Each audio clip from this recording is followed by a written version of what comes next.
I have memories that will last forever. When you go into Yellowstone, first time people have ever seen such a thing in the wintertime. And to sit there and watch those people, to see their mouths drop and their eyes open, and they rave about the greatest experience of my life. And those are the things that make me love this place.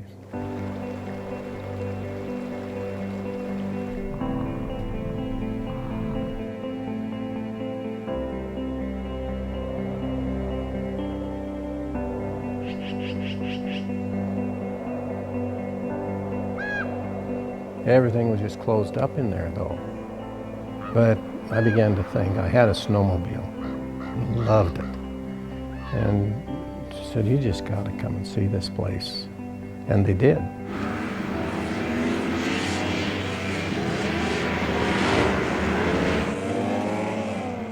We would have up to somewhere around 75,000 snowmobiles go into Yellowstone in the wintertime.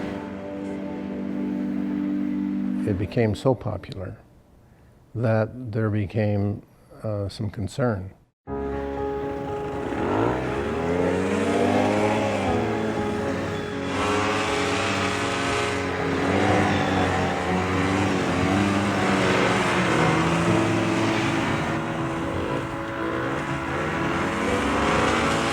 So we were seeing certainly high levels of animal displacement and disruption, elevated pollution levels.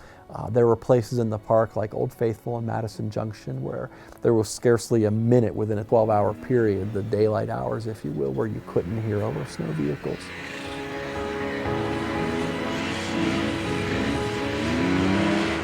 There was just too many snowmobiles. And you could see, and we'd agree, it was being overused. And so that was the beginning of the real fight.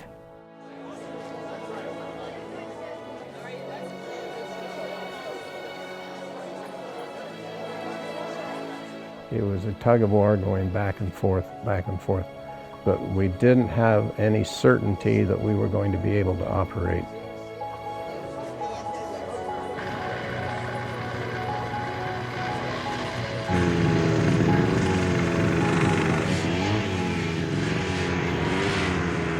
So the park is ultimately interested in the effect vehicles have on the resources of the park.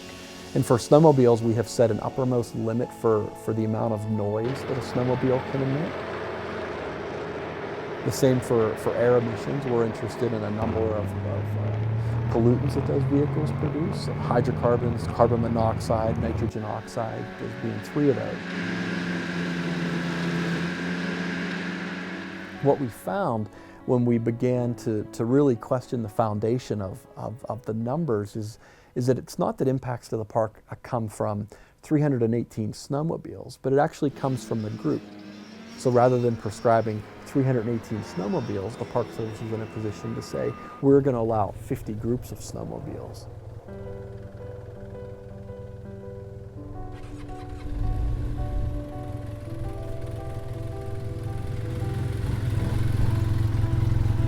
You have to protect the environment, the economy, and you have to protect public access. That's why the others failed, is because they were not sustainable. This plan is the most sustainable winter use plan that we've ever had presented, because both sides pretty well agree that this is a workable plan.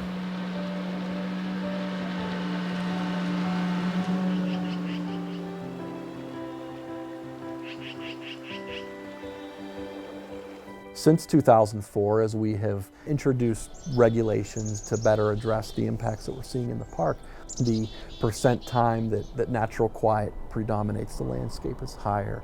The amount of disruption of wildlife has gone down. The overall air quality at places like Madison Junction or Old Faithful or West Yellowstone have also improved.